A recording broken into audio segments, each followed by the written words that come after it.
you how to foam roll your lower extremities. So here we have a couple different types of foam rollers that you can consider when purchasing your foam roller. This one is just a very basic white foam roller. It's kind of soft. I would call this a beginner's foam roller. And then we have another kind called the grid. This one is hollow and is much more dense than the white foam roller, and these are for more advanced users.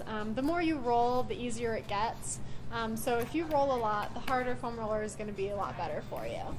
So to get started, all you need is your foam roller, a hard surface, and your yoga mat.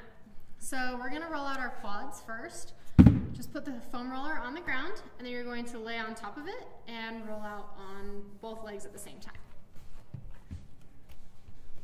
So I like to start at the top of my knee, rest on your forearms, and then just scoot back. There's no prescribed time limit you should spend on each muscle.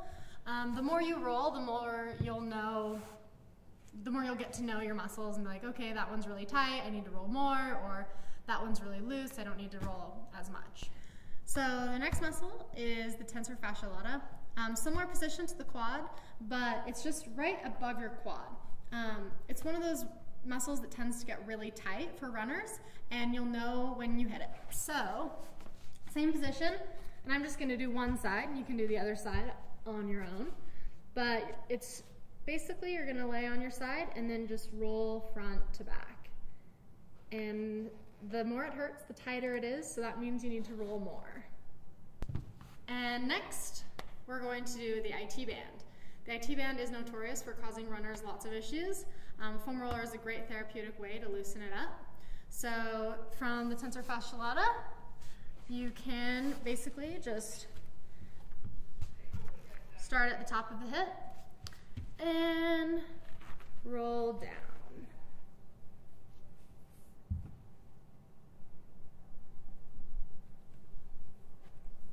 It's really important to remember to keep the muscle that you're rolling out loose and relaxed, because if it's flexed, you're not going to get as good of a massage out of it. So usually a few passes and then switch to the other side. So our next muscle is the inner thigh. It's really important to remember to roll out the inner thigh because the muscles in your inner thigh are connected to the other muscles in your lower extremities. So this one can be a little bit more difficult. Basically, just start on your knee, turn your foam roller about 45 degrees out from your knee, and then it takes a little bit of adjusting, but you'll put your leg on top of it, like this, resting on your forearms again, and then just roll, stabilizing yourself with this leg, and just roll in and out. You can straighten your leg. If you notice a tense spot, you can just bend your leg up and down to be a little bit more aggressive with it.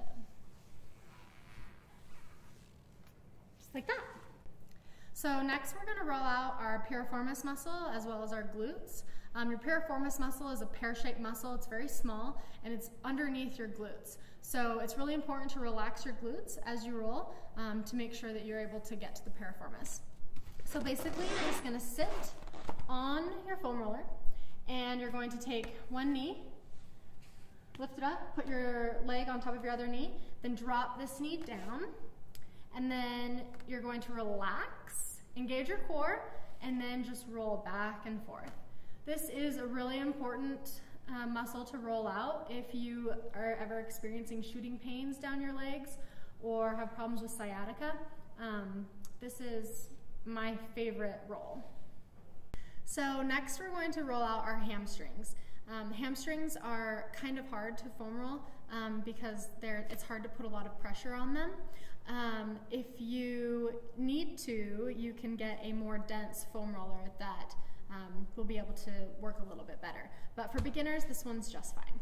So to start, you'll just sit on top of it, extend your legs, support yourself with your back, with your arms behind you. Put both legs on the foam roller and just roll over the belly of the muscle a few times.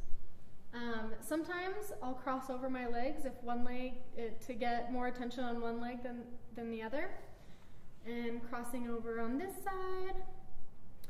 Occasionally what I'll do is put my foam roller on top of my coffee table and sit on it and roll on that, because your legs hanging over the edge of the coffee table add a little bit more pressure. Next we're going to roll out our calves.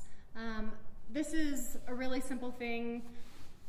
Basically just put the foam roller at your ankles, and I'll kind of roll my ankles back and forth like this, kind of warm up that Achilles a little bit, and then put one leg over the leg I want to roll out, and then just lift up, engaging the core, always, always, always, and roll all the way up to the back of the knee. Now, runner's calves are very sensitive and very tight. So as you're rolling, if you notice a section that is particularly more tight than another, all you have to do is roll your foot, put your opposite foot on top of the muscle, and then roll your foot around in a circle. This just helps loosen things up a bit. And then continue rolling. So our last muscle group is the shins. It's really important, especially for heel strikers, to roll out their shins because those muscles tend to be overused. Basically, all you're going to do, again, foam roller on the ground, come on top of it, and then roll. Engaging your core. This is also a great ab workout. And so you can turn your toes in and then turn your toes out. And just make sure that those muscles are totally relaxed. And that's it. So the more you foam roll, the easier it gets, the less it hurts. It's probably the easiest and most cost-efficient way to reduce risk of running injury. So thanks for watching, and we hope to see you again soon.